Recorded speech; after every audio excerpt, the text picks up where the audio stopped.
There are 5 levels of setup you can play Fortnite on, starting with a Nintendo Switch running at just 30 FPS, to an old gen console locked at 60 FPS, then in 2020 came the current gen consoles, finally giving you 120 FPS, and now even mobile can run 120 FPS, then finally PC with up to 360 FPS. But does any of that actually make a difference? Today I'm going to train on every setup until I'm good enough to play Unreal Ranked on each of them, to find out if your setup actually makes you better at the game. Let's go! First, I needed a baseline for my mechanics on my normal setup. Since switching to PC over 3 years ago, my mechanics haven't exactly changed much, but after around 30 minutes of freebuilding I had some pretty clean fold mechs. To freebuild I'm using my Nothing But Freebuilds map, which has the lowest delay possible, and there is even a dark sky setting that removes all shadows if you're on console. Now it's time to move up to the next level of difficulty above PC. Technically mobile can run 120 FPS with performance mode, which would be a great option, but you can't download Fortnite mobile in the UK anymore, so instead we're starting with a new gen console.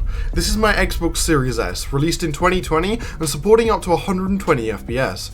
If you didn't know, I was actually one of the fastest KBM console players back in 2022. At the time I couldn't afford a PC, but that 120 FPS gave me the ability to have some insane mechanics. But is this still possible in 2025? I started off with some basic quad edit freebuilds which weren't too bad, but I definitely had to adjust to 120 FPS as it's literally half of what I usually play on.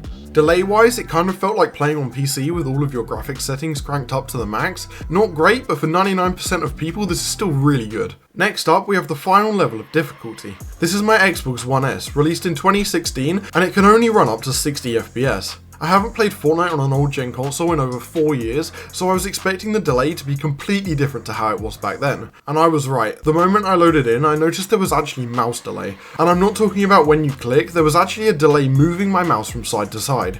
Yeah, I definitely don't remember that from 4 years ago. But I still jumped into freebuilding, and after about 15 minutes, I could do some basic quad edit mechs. I expected 60 FPS to feel delayed, but this was something else. Every input felt like I was playing on a 50 ping PC, so I'm interested to see what it's like to fight on. Now, technically there is still one more level of difficulty, the Nintendo Switch, but since I'm terrible on controller and 30 FPS definitely won't help with that, we're going to leave old gen as the max difficulty for this challenge. Now it's time to start training on each of the 3 setups, with the end goal of playing Unreal Ranked at the end of the video. Stage 1 of the practice routine is aim training. For this I use Raiders Mechanics Training V5, which is hands down the best in-game aim trainer in Fortnite. I began with some long range aim training, doing surge tags, glider tracking and bounce tracking. These help me refine my micro movements using surge tagging and work on my tracking with the others. But there was one issue I noticed instantly on old gen. Players at long range actually look blurry, which made things like surge tagging way harder than they should have been. Super weird feature. I didn't have this issue across new gen and PC, with my aim across these two being much better than on old gen. Next I moved on to mid-range tracking, which Raiders map also covers really well. You can even play aim duels against AI, which is perfect for anyone with no friends. I did about 15 minutes of aim duels, cycling through every scenario, including dodge tracking to sharpen both my aim and movement. Finally, I moved on to shotgun drills, focusing on crosshair placement and trigger discipline. I used reaction flicks, side jump shots, wall replace and shotgun react drills, doing as much shotgun aim training as possible. I think shotgun aim is going to be the hardest part on old gen, as the mouse delay makes any type of flick super unpredictable. New gen was definitely easier due to the higher FPS, but the shadows and the high graphics made it harder to see where your opponent is. Then finally, PC was by far the best for shotgun aim, as the high FPS and performance mode made it a lot easier to see where your opponent is moving. Next was stage 2 of my practice routine, mechanics training, which is all about adjusting to the FPS differences and input delay. I started with piece control tunnels, first running through them with peak training turned off to warm up. Across the 3 different setups there wasn't too much of a difference. With basic piece control, the main things you have to worry about are your timing and tracking of the opponent. This may be harder in practice, but against AIs there wasn't too much of a difference. Then I turned peak training on, which means the bot damages you anytime it can see you. That forces you to take safer, smarter angles, which is super helpful no matter what setup you're on. To finish, I then moved on to piece control tunnels in the comp section. These are perfect for practicing the kind of awkward edits that even top tier players mess up. On old gen, these were definitely the most difficult, as the mouse delay made those edits much harder. But across new gen and PC, there yet again wasn't too much of a difference. Now it's time for the final stage of my practice routine, playing an hour of public 1v1s on each setup. I started with old gen, which was definitely an interesting experience. The combination of mouse delay, 60 FPS and high graphics made it very hard to hit my shotgun shots, or even just to track where my opponent was moving in the fight. Another thing you don't notice much on other setups, which you do on old gen, is the difference in delay each map has. When I was freebuilding in my zero delay freebuild map on my own, the delay was much better than in any other map that had another player in it, whereas on new gen and PC you don't necessarily have this issue.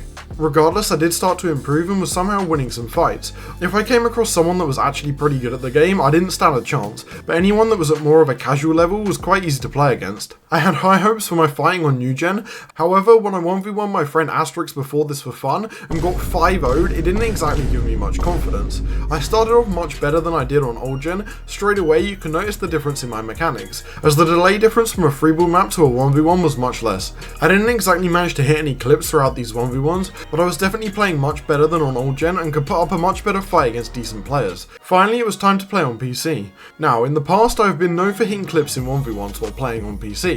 My whole channel used to be montages of clips I hit in 1v1s, and even though I'm definitely not as good as I used to be, I was still moving in these 1v1s, able to put up a good fight against better players and even hit the odd clip or two.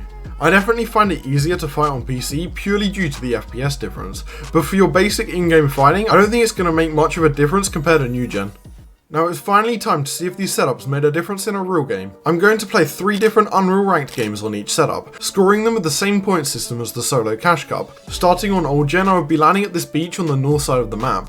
This is where I land in solo cash cups, so it makes things as realistic as possible. In my first game I was contested at the main house, so I decided to land at this island to the side. After getting some decent loot, I then saw in my visualized sound effects that there was a fight happening at Flooded Frogs, so I went over to third party. Yeah, I somehow only hit this dude for 80 after getting caught off guard when he dropped in my face. My aim on old gen definitely isn't the best, and dying in 41st meant that I only gained 10 points. So if I wanted my old gen placements to be even somewhat similar to the other setups, I had to stay consistent. And oh my god did I stay consistent. I started off game 2 being uncontested, which meant that after a while I actually had some pretty decent loot. But after rotating to Flooded Frogs for a better shotgun, I ended up getting W keyed by the player with the medallion.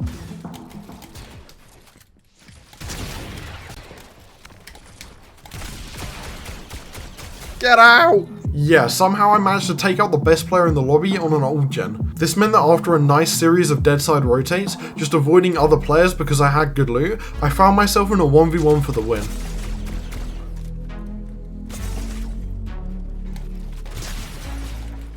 I couldn't quite get the win after running out of mats, but that did mean I gained 56 points, which isn't that bad. Now, coming into the final game on old gen, I needed to continue this consistency. I landed at the same place again, but this time contested. After managing to take someone out of spawn, 2 third parties arrived out of nowhere.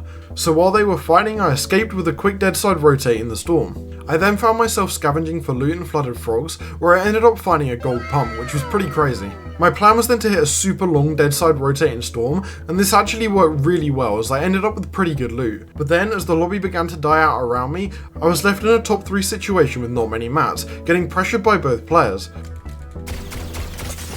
Oh, of course. I'm dead. I've got nothing. I'm dead. Yeah, I probably shouldn't have died there, but a third place still grants us another 53 points, bringing the total on old gen to 119 points. Not bad. Next, it's time to move on to new gen, which should in theory be a lot better. I started out by being uncontested at my spot, which was then followed by an uncontested Flooded Frogs, so by the mid game my loot was looking really good. Then, after doing some strategic waiting until endgame, I found myself being held by the medallion on the top of a mountain. This meant that I needed to pull off some good shockwave rotates to make it into zone, and yeah, I may not have done that. And there's a kid hiding in there. I may have gone down in a 0 kill 5th place, but that did give me 46 points, not a bad start. In my second game, I was unfortunately contested off spawn, and after chasing a player that was super low HP, I got one pumped with a stupidly broken new shotgun. Not great with only 16 points. Now I needed a good last game, and I started by being uncontested. Then, coming into the mid game, I noticed a player rotating behind me, so after strategically waiting in a bush until he walked past, I gave him a jump scare and got a free kill. I then hit a quick dead side rotate in a car and ended up sitting in a surge base on a hill, waiting for the endgame. However, this is the Star Wars season, so this was quickly interrupted by an X-Wing flying towards my base, and if I wanted to clutch this game, I had to win this fight.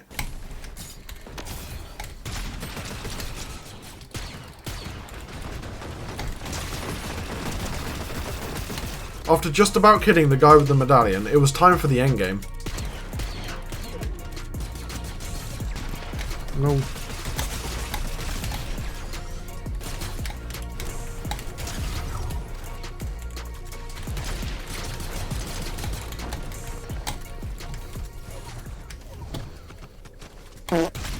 No! Yeah, I somehow missed the final shot and sold the win, meaning that on new gen I ended with a total of 130 points, somehow just about beating old gen even though I died off spawn once. But now it was time for PC, where I expected everything to be a lot easier, and oh boy was I wrong. Now, my first game started off okay. I was uncontested and actually got some pretty good loot off spawn. I then W-keyed a guy that didn't look too good and got a free kill. After getting max mats off that, I decided to play it chill and wait on dead side until endgame, where I then got W-keyed by someone for no reason, and ended up going down in 5th place. Still, 49 points, not bad, but this is where everything started to go wrong. In my second game I was contested, but the guy ended up running away after I beamed him.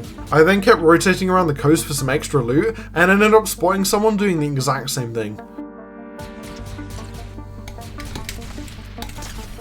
What are we doing, bro? This set me up nicely for the endgame, so I started waiting on the top of the first order base, until this happened. Yeah, I do hate snipers, but there's nothing you can do about it. Regardless, I still got 42 points. Then, going into my last game, I was uncontested, got some good loot, and when zone started pulling south, I decided to rotate to dead side in a car. On my way there, about to get in a great position, I then started getting chased by a guy in a Cybertruck who hadn't even hit me once. So when I finally got out of the car and he forced us into a fight, we ended up completely griefing each other of everything we had. After escaping with a shockwave, I was left scavenging for loot. Somehow I came across 2 chug jugs, which was kinda crazy. At this point, I was somewhat ready for the endgame, and after making it to zone, I decided to run through a bush for absolutely no reason. Oh! Oh my god! What the holy hell? Yeah, that was very annoying, but we did gain 43 points, bringing the total on PC to 134 points, only just clear of new gen with 130 points. Overall, PC is definitely the best way to play Fortnite, but what this did show is that for 99% of people, a new gen console is definitely good enough. And comparing the price between the two, most players should probably just play the game on a new gen console. If you enjoyed, don't forget to like and subscribe, and I'll see you in the next one.